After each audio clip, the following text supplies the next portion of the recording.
Hi, I'm Phil from the band Wayland, and we are doing a tour of our gear while we're here in Grand Rapids, home for our hometown Grand Rapids intersection show. So I guess we'll start with these guitars. These are with us all the time on the road. And this is my main guitar right here. It's a Gibson ES335. As you can see, there is a lot of wear. This is not one of those that has been professionally relic. This is from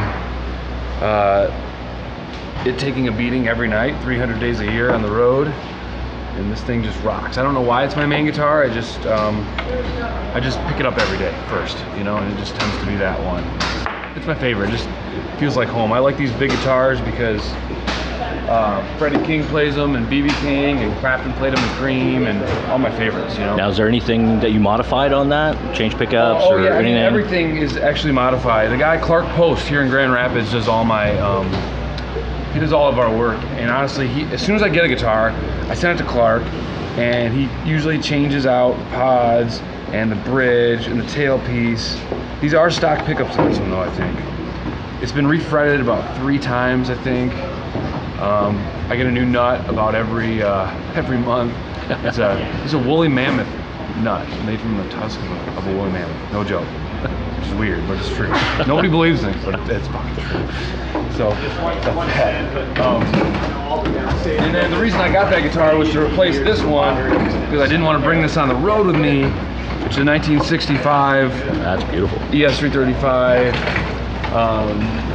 I have had to have a lot replaced on this. It's not original like it was when I got it because I play it so much, and it is on the road now. Replaced the tuners, as you can see. I've had it refretted over Elderly Instruments in Lansing a couple times. I don't remember what else has been changed over the years, but this Bigsby is stock, and this thing rocks, you know. It's the real deal, 1965. It sounds, it's got good air moving through it, you know. And it's about time to retire that one. Gonna get it off the road? No, I actually just brought it on the road. Oh, okay. I had it at home, and I never wanted to bring it on the road, and I was like, what am I saving it for? It's like, I save it to play it at home.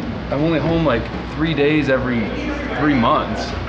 And it's like, well, it's a guitar, and it's made to be played, and I'm gonna play it. Is that the guitar you'd go in to save if your house was on fire? Oh yeah. Oh yeah, I would save that before anything else. Definitely. It doesn't ride in the trailer, it rides under my bunk, actually. There you go. This is my Les Paul Black Beauty, Les Paul Custom. And again, a lot has been, it's been through a lot, as you can see. I think all this happened when I got married to my wedding ring, but see, let that be a lesson to all you single guitar players out there. But as you can see, I've played a lot on this. I mean, I've had it for, I don't know, probably 6 or 7 years now, and played it every night from when we first started touring. This is actually a knob off Jesse Dupree's Les Paul from Jackal. I lost a knob out at the Full Throttle Saloon and grabbed one of his, and he's still wondering where his went. Now he knows. Yeah. Pickups have been changed. That's a Gibson T500, which is just a little bit hotter than the stock one they had in here. And it's just, I mean, all my guitars sound very different, and this one definitely has a voice of its own. I have it tuned up right now to F for On My Knees, and a new song that we're doing called Come Back. So this thing rocks. I recorded a ton on this guitar. Never gets old. This one I open the show with and play it for Welcome to My Head and Fire Down Below, and it's my BB King Lucille. Got some nice fungus growing up there, as you can see. I'm not very good at polishing. Everything is stock in this. Wait, no, that's not true. Everything is totally different in this. Lucille's come with this huge system down here that is just make these guitars so heavy. And so over the last couple years, I bring it to my guy Clark at Guitar Center in Grand Rapids, and we try to get the weight off of it to lighten the tone a little bit. It's really dark, you know? So it's a different bridge and a different tailpiece. There's some other stuff that he took out or lightened on it. I don't really remember what it was. This thing is pointless, and he does some sounds, I just don't use them. So it always stays on one? It stays on one. For the people that use the chicken head? Yeah. So. Stays on one. Never used, the two different pieces down here. I just plug it into one of them.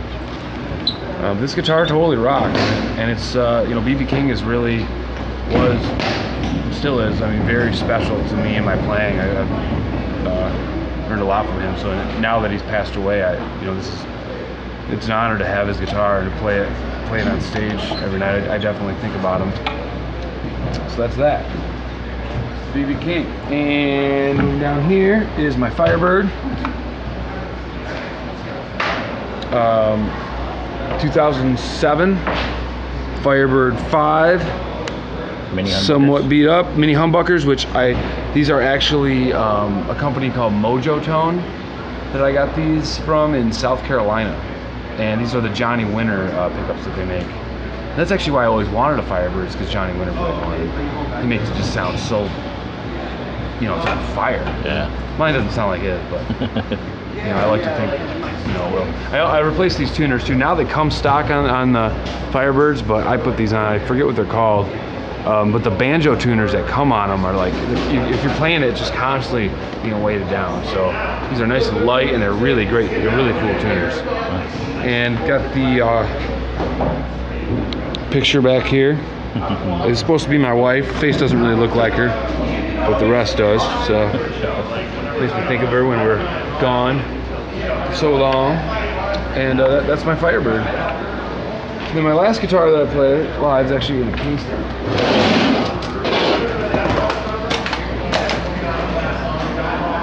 This is my Gibson J200.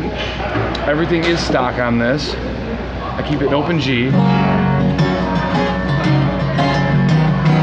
For the live show, I play it in radio every day too, and we've written a ton of songs on this. This thing is just beautiful.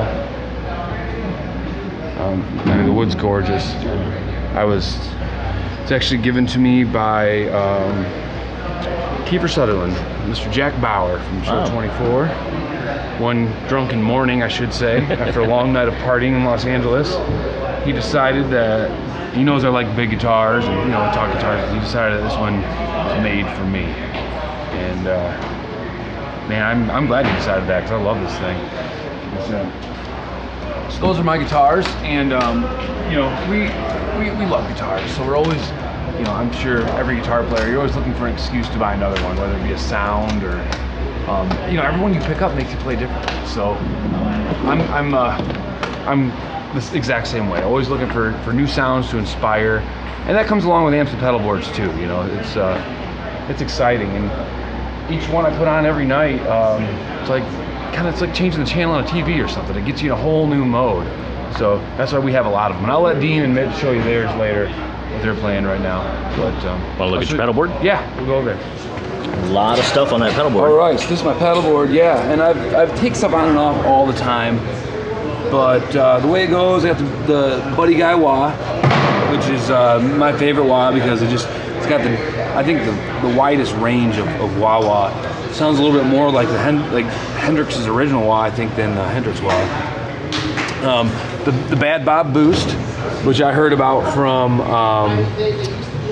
Charlie Starr from Blackberry Smoke. He's one of these, and I love that band. I love his playing. I got the tremolo, you know, it's class, whatever, Boss. I've tried a couple tremolos, full tone sometimes, that super trem, but I like this one. Someone told me about these, which started out being really cheap pedals, but someone rebuilt the insides of these, and you can get them like on reverb.com. You can find them on eBay, and they're really awesome. Really cool, smooth chorus. Sounds a lot like, kind of like Nirvana type chorus, which is what I like. The Swollen Pickle is a just bitchin' fuzz pedal that is so huge. Look, I can only have it on a small level because it's so insane. For a long time, I had them all the way, like every knob, I just used it all the way cranked up, and my band members would get so mad. So I've dialed it down quite a bit. This is a wild ass Swollen Pickle. Pog. I think you see them popping up more and more on people's pedal boards. You got it's the polyphonic octave generator, which gives you an octave up, octave down, and dry, which is really fun for layering. You know, a lot of stuff we just have one guitar and Mitch just singing. So I pop this puppy on, and it sounds like 4 guitars, kind of, you know. Nice. Well, 3 at least. Any particular songs you use that on, or you just use it throughout the night, or? I use it on the new stuff, Through the Fire, Come Back. I think those are the ones I use it on the most. I'm trying to think. A lot of the new stuff I use this on. Same with Swollen Pickle. I use it a lot. Welcome to My Head I use this on, and Fire Down Below, and in both of the new songs as well. I use this for the solo of Shopping for a Savior too. Got that. Univibe, which sounds like all of a sudden like if I put that on with a chorus, it kind of sounds like an organ in the Deep South at a Baptist church.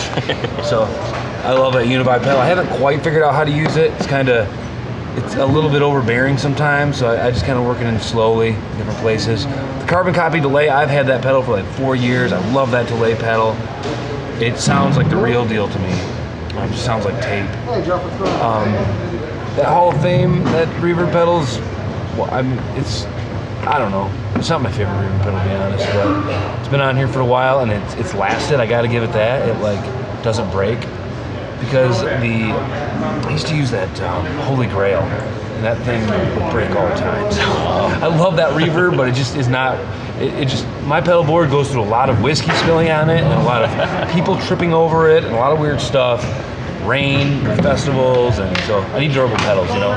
That volume pedal is one of my favorite things in my rig. I love that pedal. I can do swells with it and all kinds of stuff. I get a new one about once a month because they wear out pretty quickly. And then this last thing is new. I just got it's a fuzz probe, and what it is, it's a ZVAX Fuzz Factory on top, and they've added this copper plate. You can see that light up when I touch it. Well, there's a force field around it, and when you get near it, it picks it up, and it's like a theremin. Oh wow! So with a fuzz pedal on, you use your foot, and you can, you know, some kind of like Jimmy Page, whole lot of love kind of stuff. So that's cool. Yeah, so we have a lot of fun with that. And of course the Boss Chromatic Tuner. Oh yeah, we go through those all the time. And so my rig, my cabinets, I run 2 412 cabinets. These are vintage 30 speakers in here. And like these 609s? 609s. Sometimes I get 906s, sometimes 609s. These live right on here. And I run my acoustic through this sometimes if I don't go straight, which gives it just a little bit of a it's like, it sounds like an acoustic, but it's got like a little bit of dirty on there. You know, just something a little different, I guess. A little character to it. A little unique, yeah. I actually got this thing because when I come home to Grand Rapids, I go out to blues jams like on Tuesday, Wednesday nights, and it's just a good get up and go amplifier that can just crank up loud, kind of just one tone no matter where you set the knobs, which is, it's nice, you know, it just makes you play more expressively if you don't have that in your amp. Yeah. And then this is my amp right now, which is the Rocker Verb 50 watts. I know Mitch plays 100 watt because he's just compensating for something, I'm not sure. Always has to try to outdo me. But, you know, orange is cool because it really has, you know, it's got a clean channel and I only use the dirty channel. I just use one channel, and it's one of those amps that no matter where you put the knobs, it just sounds like an orange amp, you know? And I like that. It's simple for me. I've had amps with a bunch of buttons and switches, and it's like, you know, I'm not really into that. I like just a good basic sound, and then I can add a bunch of weird shit on top of it, you know? Yeah. For clean channel, I just lower my volume. That's what I use that volume cut for. Nice. Sennheiser wireless. These have been true and strong and great. The EW100 sits in your back pocket. And this is another thing I use quite a bit because every room has different power. And so no matter where you are, if it's crappy power, you can dial this in. It's like a gate. It stops the humming of your amplifier. Nice. Very important when you're on the road. So that's my rig, and I really appreciate you. You know, it's something I like to talk about a lot. So I appreciate you making this video. Tell everyone about it. Everyone likes to geek out over the gear. Oh, I know.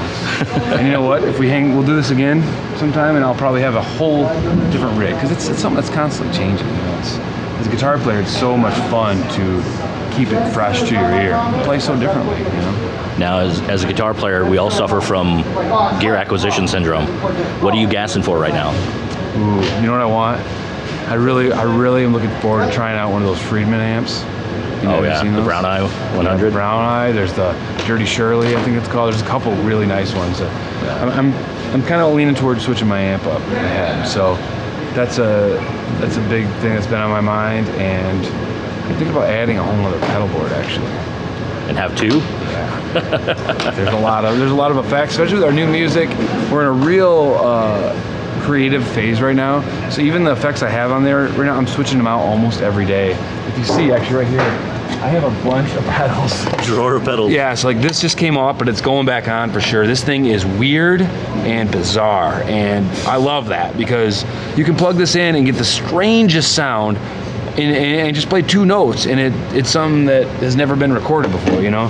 And I've got this guy, which I still don't quite understand what it does, but this is a custom version of the Small Stone, and it's got this a volume control added in there. So I'm really excited to get that going. This is one of my favorite boost pedals. I have the Bad Bob on there right now, but I do use this a lot. Let me see what else I got here. See, like I said, it's just a constant. Everything is changing. Oh yeah, this is another great one. This is the Box of Rock, which basically sounds like a Marshall stack. Oh wow. You never heard this pedal? And what's great about it is you got the stat. You put this on, and then you've got a boost on top of that. So it's like a boost pedal and a distortion in one. And I mean, this company Zvax rocks. They make some great shit. So that's what's going on and off my pedal board at all times. Backup volume pedal back here. Yeah, it's always changing, which drives poor Chip. You know, he can never keep it straight what's going on with the pedal board. And we talked about before, your tone is not so much based on a whole lot of gain. It's more based off cranking up the amp and really pushing the power section. Yeah, I learned that from the guys in Jackal, actually. Those guys, man, their amps are so loud. Like, I've gotten to play on their rigs before, and it like you know, you can feel it in your jaw. It's so loud when you hit a chord. And I really like that because, you know, if you listen to an AC/DC record or even a Led Zeppelin record, there's not a lot of distortion. You think of that music as heavy music, but the guitar is not heavily distorted. It's just cranked up loud, and there's a great amount of air in between, you know, in the room. So that's really what I go for. Is I just love. That's why I have the 2 cabinets. Even if we play a small club and I'm not turned up super loud, I like having it spread out, just because of the fact that I don't have a lot of high gain. Yeah. That's why you like the 50-watt head opposed to the 100-watt head. Yeah, I can really open it up and warm it up. Yeah, so yep, that's kind of the foundation of my tone is just a good amount of volume. And you know, I play with feedback a lot because I play those 335s. They have the F holes, so I get to really get some weird noises with that too. Yeah, with a lot of volume, do you find you have feedback problems, or have you learned how to tame that? Or I never really do, because I keep my gain at a decent level, so I can get it when I want to, but it's not there when I don't want it. Which is really nice. Yeah. Cool. Thanks for taking the show. Rock and roll.